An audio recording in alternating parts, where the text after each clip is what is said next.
ಬಿಹಾರ್ ಕೂಡ ವಾಹಿನಿಗೆ ಸ್ವಾಗತ. ಶ್ರೀದೇವಿ ಖಂಡವರಿಂದ ಉಪನ್ಯಾಸ ಮಾಲಿಕೆ ಶುಭಾರಂಭ. ಓಂ ಶ್ರೀ ಗುರು ಬಸವಲಿಂಗಾಯ ನಮಃ.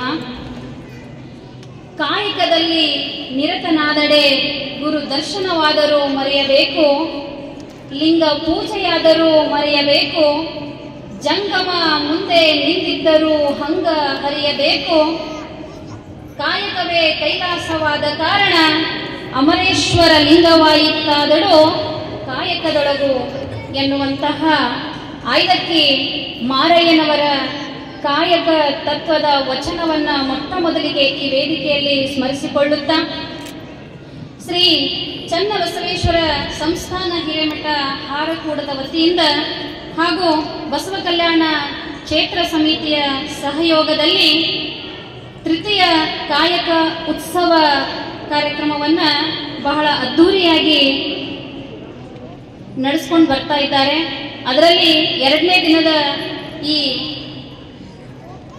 ಚನ್ನಬಸವ ಕಾಯಕ ರತ್ನ ಪ್ರಶಸ್ತಿ ಪ್ರದಾನ ಸಮಾರಂಭ ಸಾಯಂಕಾಲ ಬಹಳ ಅದ್ಧೂರಿಯಾಗಿ ವೇದಿಕೆಯಲ್ಲಿ ನಾವು ಇದೀಗ ತಾನೇ ಕಣ್ತುಂಬಿಕೊಂಡಿರುವಂಥದ್ದು ನಮ್ಮೆಲ್ಲರ ಅನುಭವಕ್ಕೆ ಬಂದಿರುವಂಥದ್ದು.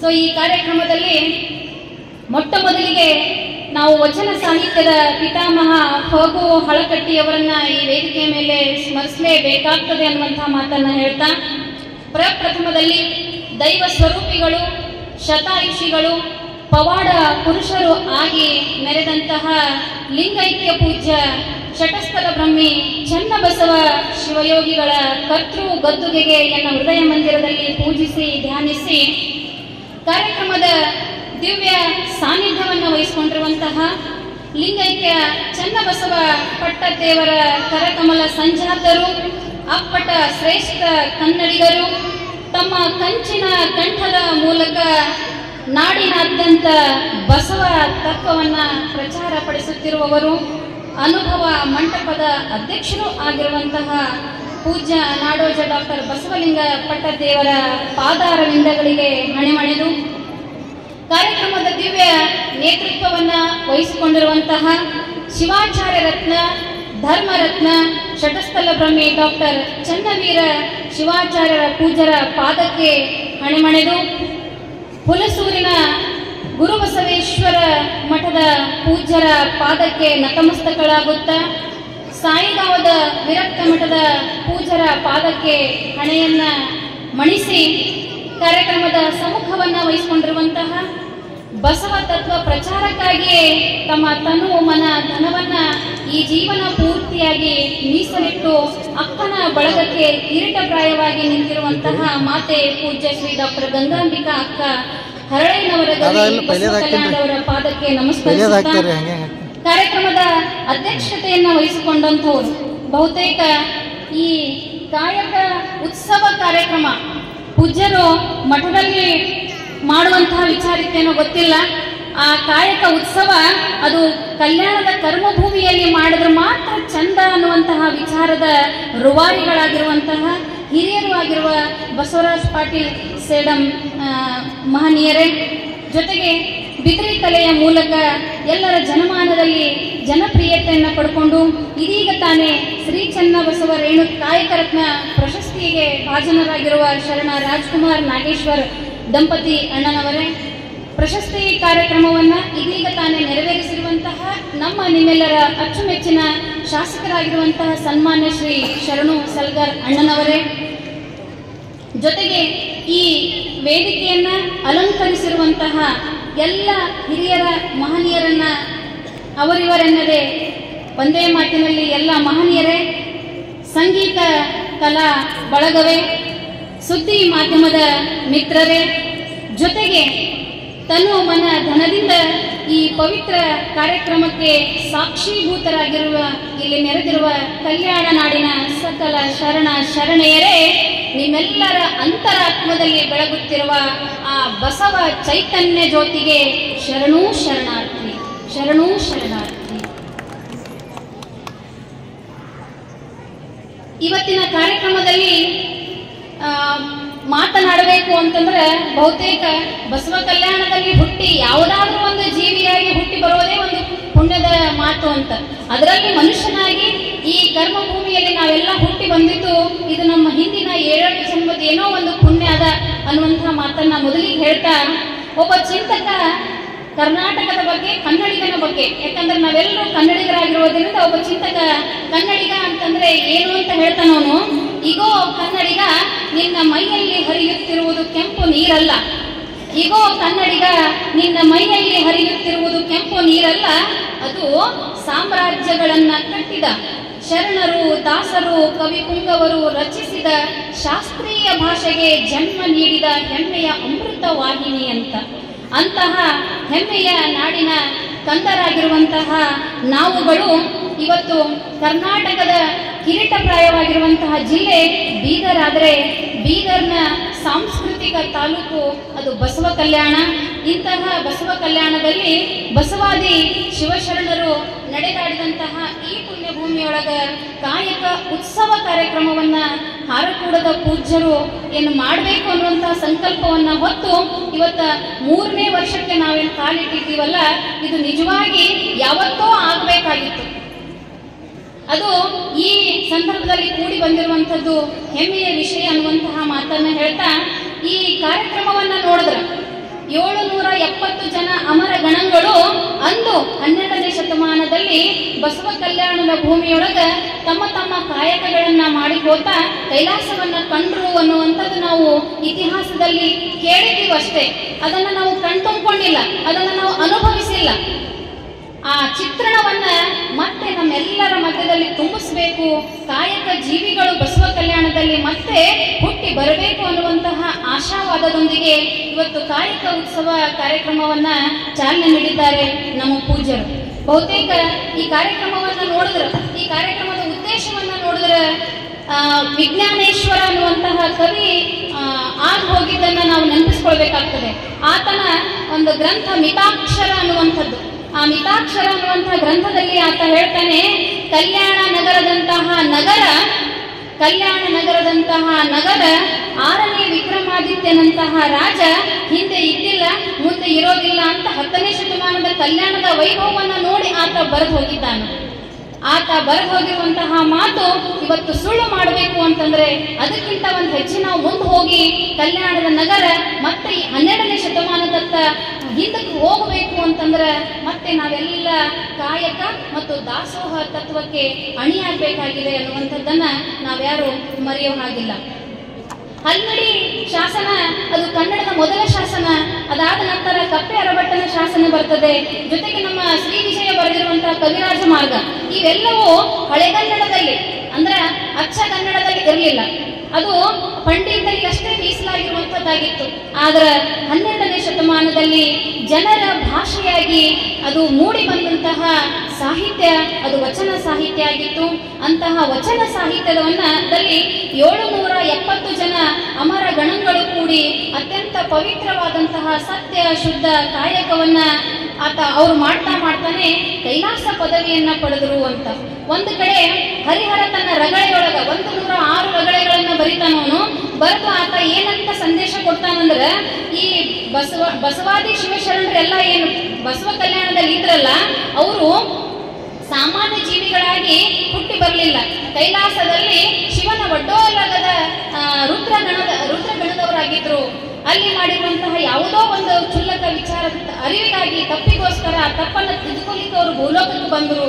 ಅಂದ್ರೆ ದೇವಲೋಕದಲ್ಲಿರುವಂತಹ ದೇವತೆಗಳೇ ಭೂಲೋಕದೊಳಗ ನಿಮ್ಮನ್ನ ಉದ್ಧಾರ ಮಾಡ್ಲಿಕ್ಕೆ ಬಂದಂತವ್ರು ಬಸವಾದಿ ಶಿವಶರಣರು ಅನ್ನುವಂಥದ್ದನ್ನ ಹರಿಹರನ ರಗಳಿಂದ ನಮ್ಗೆ ತಿಳಿದು ಬರ್ತದೆ ಅಂತ.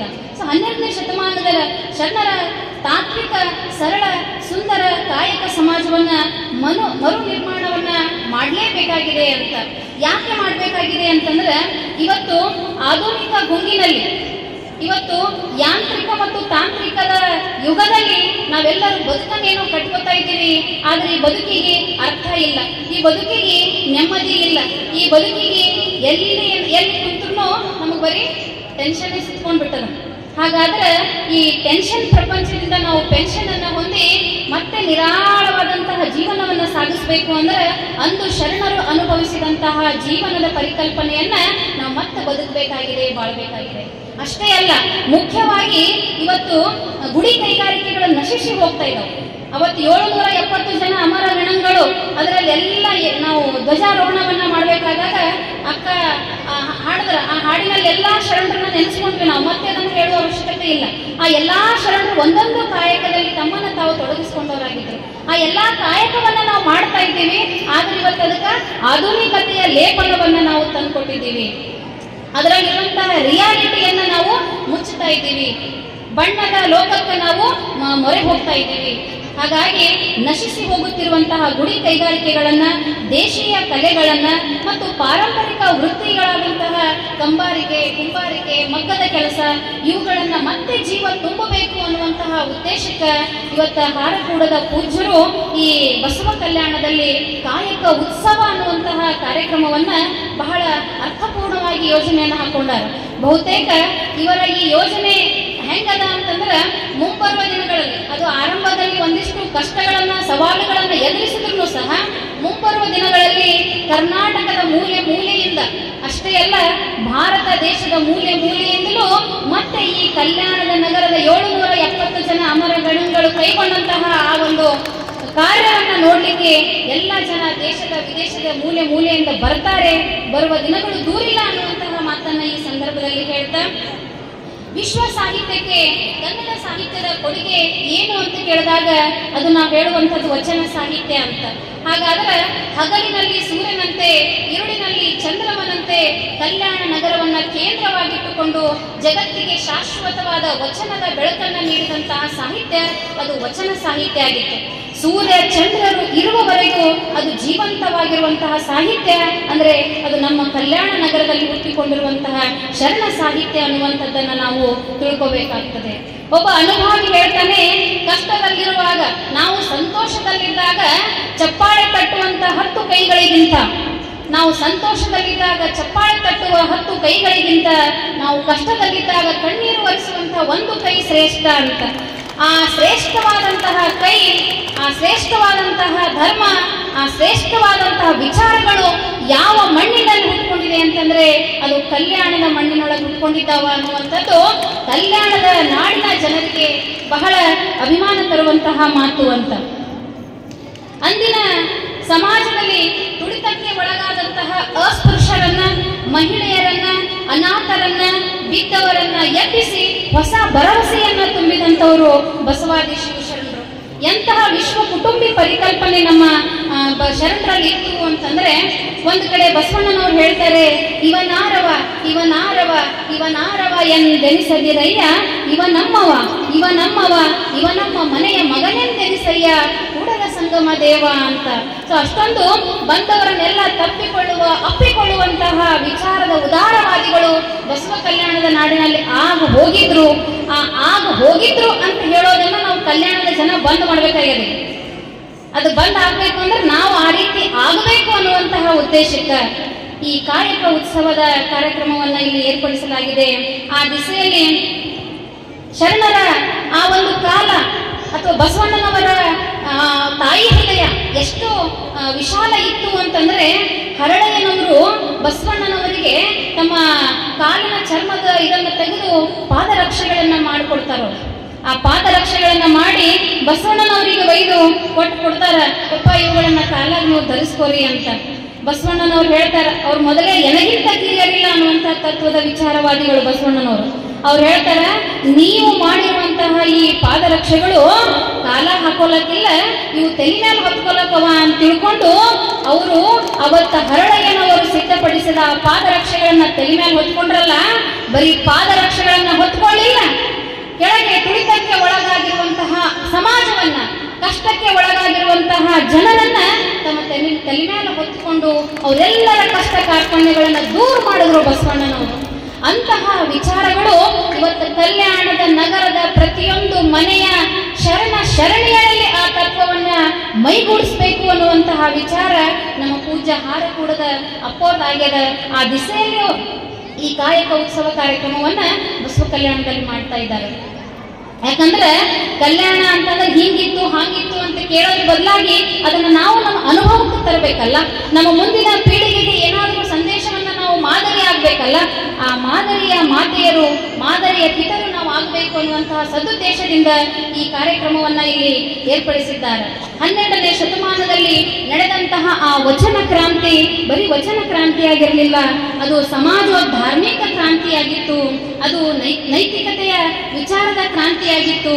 ಅದಕ್ಕೆ ಒಂದ್ ಕಡೆ ರಾಷ್ಟ್ರಕವಿ ಕುವೆಂಪು ಅವರು ಬಸವಣ್ಣನವರನ್ನ ನೆನೆಸ್ತಾರೆ, ದುಃಖಿಸ್ತಾರೆ.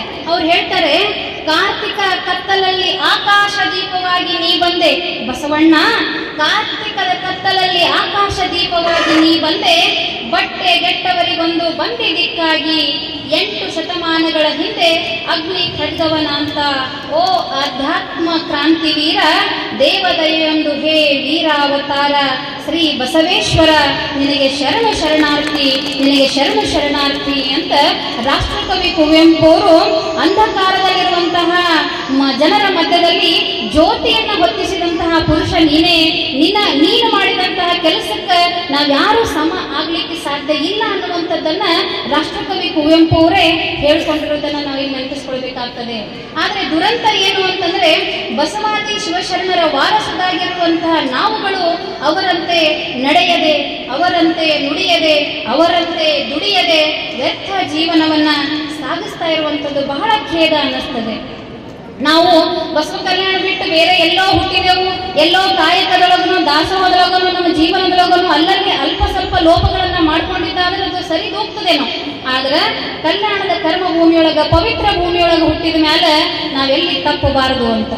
ಅದಕ್ಕೆ ಸಿದ್ದಯ್ಯ ಪುರಾಣಿಕರು ಆಧುನಿಕ ಮನುಷ್ಯ ಹೆಂಗಿದ್ದಾನ, ಏನ್ ಆಗ್ಬೇಕು, ಹೆಂಗ್ ಆಗ್ಬೇಕು ಅನ್ನುವಂಥದ್ದನ್ನ ತಮ್ಮ ಕವನದಲ್ಲಿ ಬಹಳ ಚಂದಾಗಿ ಹೇಳ್ತಾರ. ತುಕ್ಕು ಹಿಡಿದು ಉಳಿಯುವುದಕ್ಕಿಂತ ತಿಕ್ಕಿ ಬಳಸಿ ಅಳೆಯುವುದು ಮೇಲಯ್ಯ, ತುಕ್ಕು ಹಿಡಿದು ಉಳಿಯುವುದಕ್ಕಿಂತ ತಿಕ್ಕಿ ಬಳಸಿ ಅಳೆಯುವುದು ಮೇಲಯ್ಯ, ಹುಳು ಹತ್ತಿ ಹಾಳಾಗುವುದಕ್ಕಿಂತ ಮಣ್ಣ ಬೆರೆಸಿ ಬೆಳೆಯುವುದು ಮೇಲಯ್ಯ, ಇಟ್ಟು ನುಸಿ ಮುಟ್ಟಿ ನಶಿಸುವುದಕ್ಕಿಂತ ತೊಟ್ಟು ಹುಟ್ಟು ಹರಿಯುವುದು ಮೇಲಯ್ಯ, ಉಂಡು ಮಲಗಿ ಬಜ್ಜು ಬೆಳೆಸುವುದಕ್ಕಿಂತ ಮಾಡಿ ಮಾಡಿ ಮಡಿಯುವುದು ಮೇಲಯ್ಯ, ಓದಿ ಬೋಧಿಸಿ ವಾದಿಸುವುದಕ್ಕಿಂತ ಅರಿತು ಆಚರಿಸಿ ಆದರ್ಶವಾಗುವುದು ಮೇಲಯ್ಯ ಸ್ವತಂತ್ರ ವೀರ ಸಿದ್ದೇಶ್ವರ ಅಂತ ಸಿದ್ದಯ್ಯ ಪುರಾಣಿಕರು ಹೇಳ್ತಾರೆ. ಆದರ್ಶದ ಸಮಾಜ ಅದು ಹುಟ್ಟುಕೊಂಡಿದ್ದೆ ಬಸವ ಕಲ್ಯಾಣದಲ್ಲಿ ಅಂದಾಗ ನಾವೆಲ್ಲರೂ ಆದರ್ಶವಂತರಾಗಬೇಕಾಗಿದೆ. ಆ ದಿಸೆಯಲ್ಲಿ ಕಲಿಯುಗದ ಯುವ ಜನಾಂಗ ಸೋಮಾರಿಗಳಾಗಿದ್ದೀವಿ, ದುಡಿಯದೆ ಫಲದ ಅಪೇಕ್ಷೆಯನ್ನ ಮಾಡ್ತಾ ಇದ್ದೀವಿ, ಇನ್ನೊಬ್ಬರ ಏಳಿಗೆ ನಮಗೆ ಬಹಳ ದುಃಖ ಕೊಡ್ತಾ ಇದೆ. ಇಂಥ ಎಲ್ಲ ಅವಗುಣಗಳನ್ನು ದೂರ ಸರಿಸಿ ಮತ್ತೆ ನಾವು ಪ್ರಜ್ಞಾವಂತರಾಗಬೇಕಾಗಿದೆ, ವಿಶಾಲ ಹೃದಯದ ವ್ಯಕ್ತಿಗಳು ನಾವು ಆಗಬೇಕಾಗಿದೆ ಅಂತ. ಈ ಬ್ರಹ್ಮಾಂಡದಲ್ಲಿ 84 ಲಕ್ಷ ಜೀವಿಗಳಿದ್ದಾರೆ. 84 ಲಕ್ಷ ಜೀವಿಯೊಳಗ ಹೊಟ್ಟೆ ತುಂಬಿಸ್ಕೊಳ್ಳಿಕ್ಕೆ ಪ್ರಯತ್ನ ಪಡುವಂತಹ ಜೀವಿ ಅಂದ್ರೆ ದುಡಿಯುವ ಜೀವಿ ಮನುಷ್ಯ ಮಾತ್ರ. ಮನುಷ್ಯ ಯಾಕೆ ದುಡಿಬೇಕು ಅಂತಂದ್ರೆ ತನ್ನ ಹೊಟ್ಟೆ ತುಂಬಿಸ್ಕೊಳ್ಳಿಕ್ಕೆ.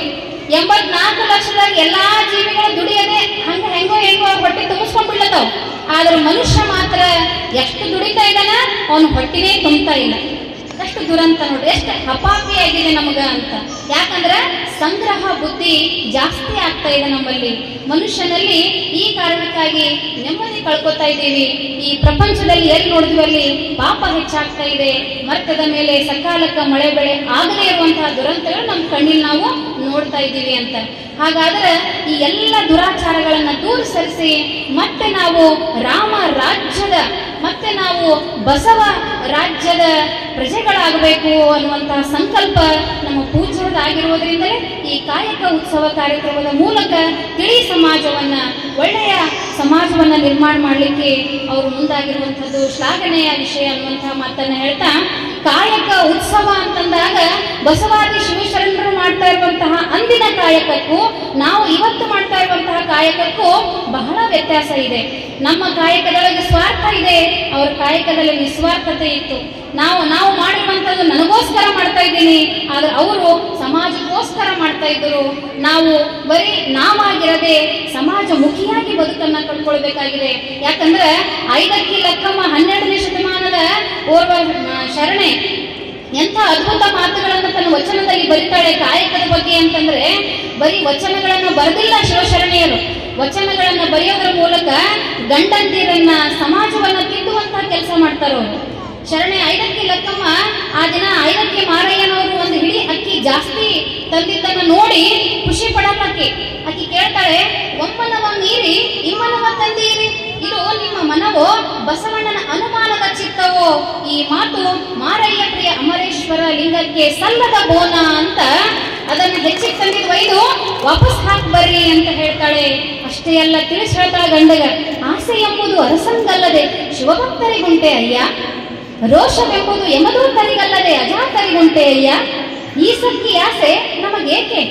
ಈಶ್ವರನೊಬ್ಬ ಮಾರಯ್ಯ ಪ್ರಿಯ ಅಮರೇಶ್ವರ ಲಿಂಗಕ್ಕೆ ದೂರ ಮಾರಯ್ಯ ಅಂತ ಹೇಳಿ ತಕ್ಷಣ ನೀವು ಐದು ಹಾಕಿ ಬಂದಿ ಅಂದ್ರೆ ಮಾತ್ರ ನಿನಗೆ ಮನೆಗೆ ಪ್ರವೇಶದ, ಇಲ್ಲ ಅಂದ್ರೆ ಇಲ್ಲ ಅಂತ ಹೇಳಿದ್ರು. ನೋಡ್ರಿ, ಆಧುನಿಕ ಯುಗದೊಳಗ ನಾವೇನಾದ್ರೂ ಅಂತ ಕೆಲಸ ಮಾಡ್ಲಿಕ್ಕೆ ಮುಂದಾಗಿದ್ದೀವೇನ್ರಿ? ಸಾಧ್ಯನೇ ಇಲ್ಲ. ಕಟಿಬದ್ದಳಾದಳು ಲಕ್ಕಮ್ಮ ಮಾರಯ್ಯ ತಂದ ಹೆಚ್ಚುವರಿ ಅಕ್ಕಿಯನ್ನ ಕಂಡು ಅದನ್ನ ಅಲ್ಲಿಯೇ ಸುರಿದು ಬಾ ಅಂತ ಹೇಳಿ ಕಳಿಸ್ತಾ ಇರುವಂತದನ್ನ ನಾವು ನೋಡ್ತೀವಿ. ಅಂದ್ರೆ ಅವಶ್ಯಕತೆಗಿಂತ ಹೆಚ್ಚಿನ ಸಂಗ್ರಹ ಮಾಡುವ ತಪ್ಪು, ಸಂಗ್ರಹ ಬುದ್ಧಿ ಬೇಡ ಅಂತ ಬುದ್ಧಿ ಮಾತನ್ನು ಹೇಳಿದ್ರು 12ನೇ ಶತಮಾನದ ಮಹಿಳೆ ಐದಕ್ಕಿ ಲಕ್ಕಮ್ಮ.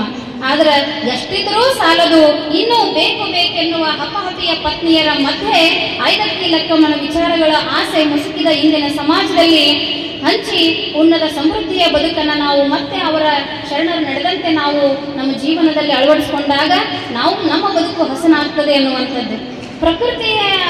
ಪ್ರಕೃತಿಯ ಕೂಸಾಗಿರುವಂತಹ ನಾವುಗಳು ಪ್ರಕೃತಿಯಿಂದ ಏನೆಲ್ಲ ಪಡ್ಕೊತಾ ಇದ್ದೀವಿ, ಆದರೆ ಪ್ರಕೃತಿಗೆ ಮಾತ್ರ ನಾವು ದ್ರೋಹ ಮಾಡ್ತಾ ಇದ್ದೀವಿ, ಮೋಸ ಮಾಡ್ತಾ ಇದ್ದೀವಿ. ಯಾಕಂತಂದ್ರ ದೇವರ ದಾಸಿಮಯ್ಯನವ್ರು ಹೇಳ್ತಾರೆ, ಇಳೆ ನಿಮ್ಮ ದಾನ, ಬೆಳೆ ನಿಮ್ಮ ದಾನ, ಸುತ್ತಲೂ ಸುಳಿಯುವ ಗಾಳಿ ನಿಮ್ಮ ದಾನ, ಎತ್ತು ನಿಮ್ಮ ದಾನ, ಬಿತ್ತು ನಿಮ್ಮ ದಾನ, ನಿಮ್ಮ ದಾನವನ್ನುಂಡು ಅನ್ನರ ಹೊಗಳುವ ಕುನ್ನಿಗಳನ್ನೇ ನಿಂಬೆ ರಾಮನಾಥ ಅಂತ. ಅಂದ್ರ ಈ ಪ್ರಕೃತಿ ಒಳಗ ನಮಗ ಶುದ್ಧ ಗಾಳಿ ಕೊಡ್ತಾ ಇದೆ, ಪ್ರಕೃತಿ ಶುದ್ಧ ನೀರ್ ಕೊಡ್ತಾ ಇದೆ, ಬಿಸಿಲು ಚಳಿ ಬೆಳಕು ನಮಗ್ ಮನುಷ್ಯನಿಗೆ ಆರೋಗ್ಯಕ್ಕೆ ಏನ್ ಬೇಕು ಅದೆಲ್ಲವೂ ಪ್ರಕೃತಿಯಿಂದ ತಗೋತಾ ಇದ್ದೀವಿ. ಆದ್ರೂ ನಾವು ಅದಕ್ಕೆ ಮರು ಏನ್ ಕೊಡ್ತಾ ಇದ್ದೀವಿ ಅಂದ್ರೆ ಚಲೋ ಗಾಳಿ ತಗೊಂಡು ವಾತಾವರಣವನ್ನೆಲ್ಲ ಹೊಲಸು ಮಾಡಿಬಿಡ್ತಾ ಇದ್ದೀವಿ, ನೀರು ಹೊಲಸು ಮಾಡಿಬಿಡ್ತಾ ಇದ್ದೀವಿ. ಅದಕ್ಕೆ ಇದರಿಂದ ಏನಾಗ್ತಾ ಇದೆ, ಪರಿಸರಕ್ಕೆ ಹಾನಿ ಉಂಟಾಗ್ತಾ ಇದೆ. ಪ್ರಕೃತಿ ಆ ದಿಸೆಯಲ್ಲಿ ನಾವೆಲ್ಲರೂ ಪ್ರಕೃತಿಯ ಆರಾಧಕರಾಗಬೇಕು. ಔದ್ಯೋಗೀಕರಣ, ಜಾಗತೀಕರಣ, ನಗರೀಕರಣದ ಹೆಸರಿನೊಳಗ ನಮ್ಮ ಪರಿಸರವನ್ನ ನಾವು ಹಾಳು ಮಾಡಿ ನಮ್ಮ ಸಾವನ್ನ ನಾವೇ ಸಮೀಪಿಸ್ಕೊಳ್ತಾ ಇದ್ದೀವಿ ಅನ್ನುವಂಥದ್ದನ್ನ ನಾವೆಲ್ಲರೂ ಇವತ್ತು ಎಚ್ಚರಿಕೆಗೊಳ್ಬೇಕಾಗ್ಯದ. ಪಿಜ್ಜಾ ಬರ್ಗರ್ಗಳನ್ನ ತಿಂದು ಆರೋಗ್ಯವನ್ನ ಹಾಳು ಮಾಡಿಕೊಳ್ಳುವಂತಹ ಇಂದಿನ ಯುವ ಪೀಳಿಗೆ ಇವತ್ತು ಪೂಜ್ಯರ ಆಶೀರ್ವಾದದಿಂದ ಹೊರಗೆ ಸಾಕಷ್ಟು ಮಳಿಗೆಗಳು ಓಪನ್ ಆಗ್ಯಾವ. ಅಲ್ಲೆಲ್ಲ ಸಿರಿಧಾನ್ಯಗಳಿಟ್ಟಾರ. ಆ ನವಣಿ ಅಂದ್ರೆ ಏನು ಬಹುತೇಕ ಇವತ್ತಿನ ಯುವ ಜನಾಂಗಕ್ಕೆ ಗೊತ್ತೇ ಇಲ್ಲ, ರಾಗಿ ಹೆಂಗಿರ್ತದ ಗೊತ್ತಿಲ್ಲ. ಅವುಗಳನ್ನ ನಾವು ನಮ್ಮ ಮನೆಯೊಳಗೆ ತಂದು ಅವುಗಳ ಆಹಾರವನ್ನ ನಾವು ಸೇವಿಸಿ ಮಕ್ಕಳಿಗೂ ಕೊಟ್ಟಿದ್ದಾದ್ರೆ ಆ ಆಧುನಿಕ ಆಹಾರ ಧಾನ್ಯದಿಂದ ನಮ್ಮ ಆರೋಗ್ಯ ಹಾಳು ಮಾಡ್ಕೊಳ್ಳೋದ್ರ ಬದಲಾಗಿ ನಮ್ಮ ಪೂರ್ವಜರ ಆಹಾರ ಧಾನ್ಯಗಳು ಏನದಲ್ಲ ಅದನ್ನ ನಾವು ಸ್ವೀಕರಿಸೋದ್ರ ಮೂಲಕ ಗಟ್ಟಿಯಾಗಿ ಆರೋಗ್ಯಯುತವಾದಂತಹ ಬದುಕನ್ನು ನಾವು ಮಾಡ್ಕೊಳ್ಬೇಕಾಗಿದೆ ಅನ್ನುವಂತಹ ಮಾತನ್ನ ಈ ಸಂದರ್ಭದಲ್ಲಿ ಹೇಳ್ತಾ, ಇನ್ನ ವೃತ್ತಿ ಭೇದ ಮಾಡದೆ, ಲಿಂಗ ಭೇದ ಮಾಡದೆ ಪ್ರತಿಯೊಬ್ಬರು ತಮಗೆ ಯುಕ್ತವಾದ ವೃತ್ತಿಯನ್ನಾಧರಿಸಿ ಕಾಯಕದಲ್ಲಿ ತೊಡಗಿಸಿಕೊಂಡು ದೇವಾಲಯ ಸಂಸ್ಕೃತಿಯನ್ನ ಬದಿಗೊತ್ತಿ ದೇಹಾಲಯ ಸಂಸ್ಕೃತಿಯನ್ನ ರೂಢಿಸಿಕೊಳ್ಳುವಂತಹವರು ಬಸವ ಕಲ್ಯಾಣದ ಜನ ಆಗ್ಬೇಕಾಗಿದೆ ಅನ್ನುವಂತಹ ಮಾತನ್ನ ಈ ಸಂದರ್ಭದಲ್ಲಿ ಹೇಳ್ತಾ, ಡಾಕ್ಟರ್ ಬಾಬು ರಾಜೇಂದ್ರ ಪ್ರಸಾದ್ ನಮ್ಮ ರಾಷ್ಟ್ರಪತಿಗಳು ಒಂದು ಮಾತನ್ನ ಹೇಳ್ತಾರೆ, ಮಠಗಳಲ್ಲಿ ಎಂತಹ ಶಕ್ತಿ ಇದೆ, ಮಠಕ್ಕೆ ಏನ್ ಶಕ್ತಿ ಇದೆ ಅಂತಂದ್ರೆ ಮಠಗಳು ಮನುಕುಲದ ನಂದಾದೀಪಗಳು, ಮಠಗಳಿಂದಲೇ ಭಾರತದ ಸಂಸ್ಕೃತಿ ಉಳಿದಿದೆ ಅಂತ ಅವ್ರು ಹೇಳಿ ಹೋದ್ರು. ಇವತ್ತ ಭಾರತದ ಸಂಸ್ಕೃತಿ ಉಳಿದಿದೆ, ಅದನ್ನ ನಾವೆಲ್ಲರೂ ಅನುಭವಿಸ್ತಾ ಇದ್ದೀವಿ, ಕಣ್ಣಾರೆ ನೋಡ್ತಾ ಇದ್ದೀವಿ ಅಂತಂದ್ರೆ ಇಲ್ಲೇನು ಮಠದ ಪೂಜ್ಯರ ಕುಂತಿದ್ದಾರಲ್ಲ ಚತುರ್ಮುಖಿಗಳು, ಆ ಮಠದ ಸಂಸ್ಕೃತಿಯಲ್ಲಿ ನಾವು ಭಾರತ ದೇಶದ ಸಂಸ್ಕೃತಿಯನ್ನ ಕಾಣ್ತಾ ಇದ್ದೀವಿ. ಅದರಲ್ಲಿ ವಿಶೇಷವಾಗಿ ಹಾರಕೂಡದ ಮಠದ ದೂರದೃಷ್ಟಿಯ ವಿಚಾರಗಳು ಎಷ್ಟು ಹೇಳಿದ್ರು ಕಡಿಮೆನೆ ಅನ್ನುವಂತಹ ಮಾತು.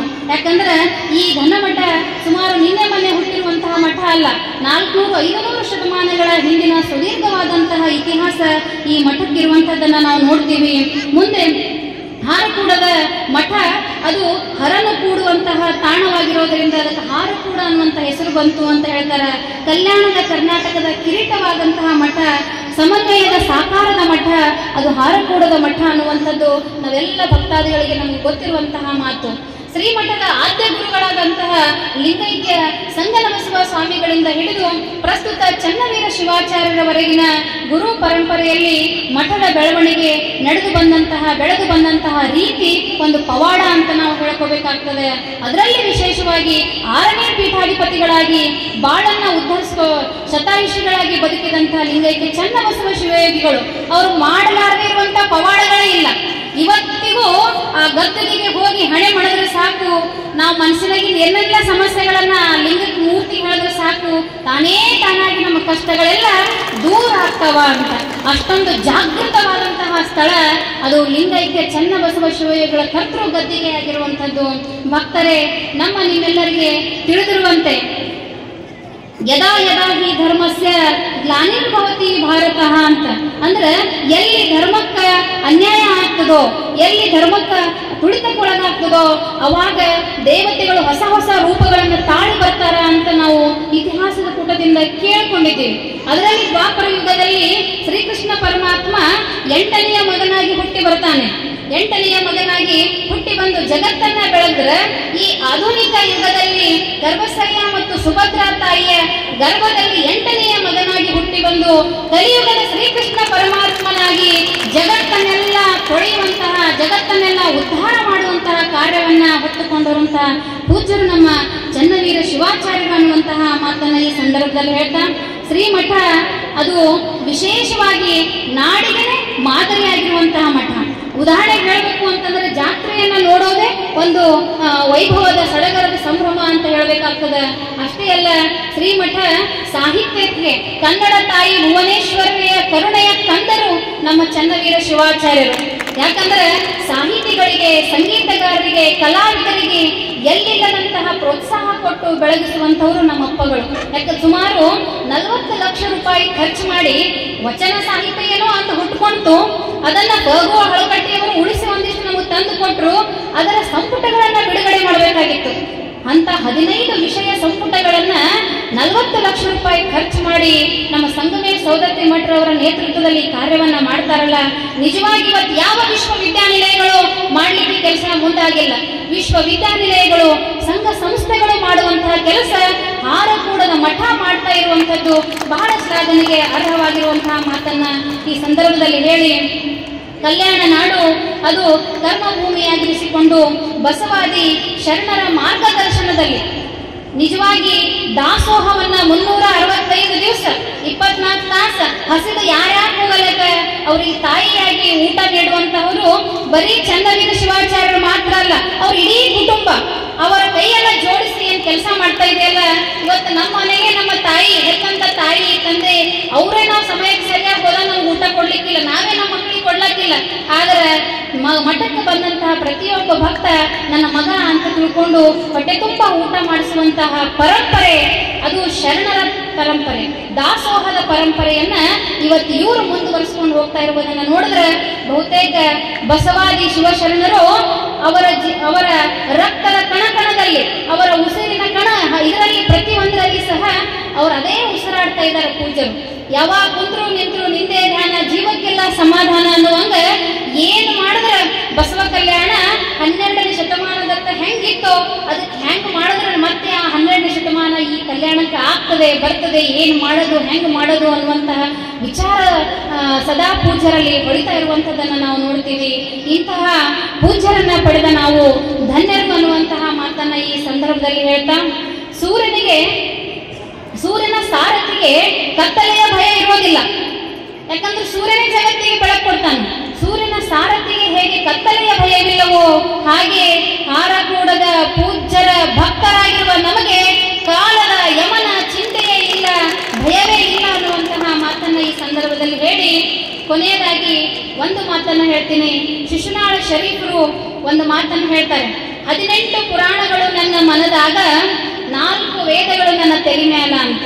18 ಪುರಾಣಗಳು ನನ್ನ ಮನದಾಗ, 4 ವೇದಗಳು ನನ್ನ ತಲೆ ಮ್ಯಾಲ ಅಂತ ಅದನ್ನೇ ನಾವು ಮುಂದುವರಿಸಿಕೊಂಡು ಹೇಳೋದಾದ್ರೆ ಹಾರಕೂಡದ ಲಿಂಗೈಕ್ಯ ಚನ್ನಬಸವ ಶಿವಯೋಗಿಗಳ ಆಶೀರ್ವಾದ ನಮ್ಮ ತಲೆ ಮ್ಯಾಲ ಚನ್ನವೀರ ಶಿವಾಚಾರ್ಯರು ಸದಾ ನಮ್ಮ ಮನದಾಗ ಅನ್ನುವಂತಹ ಮಾತನ್ನ ಈ ಸಂದರ್ಭದಲ್ಲಿ ಹೇಳಿ, ಕಾಯಕ ಉತ್ಸವ ಕಾರ್ಯಕ್ರಮ 2 ದಿವಸ ಮಾಡಿ ಮುಗೀತು ಅಂತಲ್ಲ, ಇದು ಮತ್ತೆ ಬರುವಂತಹ ವರ್ಷದೊಳಗ ಹೊಸದಾದಂತಹ ಯೋಜನೆಗಳನ್ನು ರೂಪಿಸ್ಕೊಂಡು ಮತ್ತೆ ಇನ್ನೂ ಒಳ್ಳೆಯ ರೀತಿಯಲ್ಲಿ ನಾವು ಶರಣರು ನುಡಿದಂತಹ ಆ ಒಂದು ಪ್ರಪಂಚವನ್ನ ಸೃಷ್ಟಿ ಮಾಡಲಿಕ್ಕೆ ಹೊಸ ಯೋಜನೆಗಳನ್ನು ರೂಪಿಸಿಕೊಳ್ಳೋಣ. ಮತ್ತೆ ಕಲ್ಯಾಣ ನಾಡಿನ ಎಲ್ಲ ಜನತೆ ಕಾಯಕ ಜೀವಿಗಳಾಗಿ, ದಾಸೋಹ ಜೀವಿಗಳಾಗಿ ನಮ್ಮ ಬದುಕನ್ನು ಹಸನು ಮಾಡಿಕೊಳ್ಳೋಣ ಅನ್ನುವಂತಹ ಮಾತನ್ನು ಈ ಸಂದರ್ಭದಲ್ಲಿ ಹೇಳಿ ಇಲ್ಲಿಗೆ ಕರೆಸಿ ಮಾತನಾಡಲಿಕ್ಕೆ ಅವಕಾಶ ಮಾಡಿಕೊಟ್ಟಂತಹ ವೇದಿಕೆ ಎಲ್ಲ ಗಣ್ಯರಿಗೆ, ಪೂಜ್ಯರಿಗೆ ವಂದನೆ, ಅಭಿನಂದನೆಗಳನ್ನು ಹೇಳಿ ನನ್ನ ಮಾತಿಗೆ ವಿರಾಮವನ್ನು ಕೊಡುತ್ತೇನೆ. ಎಲ್ಲರಿಗೆ ಶರಣಾರ್ಥಿ. ಕಾಯಕ ಉತ್ಸವದ ಯಾಕೆ ಬೇಕು ಅಂದಾಗ ಮಲಗಿದಂತಹ ನಮಗೆಲ್ಲ ಎಬ್ಬಿಸಲು ಕಾಯಕ ಉತ್ಸವ ಬೇಕು. ಕಾಯಕದಿಂದ ನಾವೆಲ್ಲ ಮಲಗಿದ್ದೇವೆ. ಕಾಯಕ ಮಾಡುವುದರ ಮೂಲಕ ಎಲ್ಲ ಸಮಸ್ಯೆಗೆ ಪರಿಹಾರ ಕಂಡುಕೊಳ್ಳಿಕ್ಕೆ ಉತ್ಸವನ ಮಾಡೋದರ ಮೂಲಕ ಸಹೋದರಿ ಶ್ರೀದೇವಿ ಖಂಡಾಳಿ ಅವರು ಬಹಳ ಮಾರ್ಮಿಕವಾಗಿ, ಅರ್ಥಪೂರ್ಣವಾಗಿ, ಭಾವಪೂರ್ಣವಾಗಿ ಮಾತನಾಡಿದ್ದಾಳೆ. ಅವಳಿಗೆ ಚಪ್ಪಾಳೆ ಮೂಲಕ ಮತ್ತೊಮ್ಮೆ ವಂದಿಸಿ ಅಭಿನಂದಿಸಬೇಕು ಅಂತ ಚಿಕ್ಕವರಿಗೆಲ್ಲ ಶಿಕ್ಷಕರಿಗೆ ಗುರುತಿಸಿ ಈ ಕಾಯಕದ ತತ್ವವನ್ನು, ಸಿದ್ಧಾಂತವನ್ನು ಹೇಳಿಕ್ಕೆ ಅವಕಾಶ ಕೊಟ್ಟಿರುವಂತಹ ಪೂಜೆಗೆ ಮತ್ತೊಮ್ಮೆ ಚಪ್ಪಾಳೆ ಮೂಲಕ ಅಭಿನಂದಿಸಲಿಕ್ಕೆ ನಾವು ಮರೆಯೋದಿಲ್ಲ. ವಾಹಿನಿಯನ್ನು ನಿರಂತರವಾಗಿ ವೀಕ್ಷಿಸಲು ಯೂಟ್ಯೂಬ್ನಲ್ಲಿ ಶ್ರೀ ಹಾರಕೂಡ SRIHARKOOD ಎಂದು ಟೈಪ್ ಮಾಡಿ ನಮ್ಮ ಈ ಚಾನೆಲ್ಗೆ ಸಬ್ಸ್ಕ್ರೈಬ್ ಮಾಡಿ, ಬೆಲ್ ಅನ್ನು ಒತ್ತಿರಿ.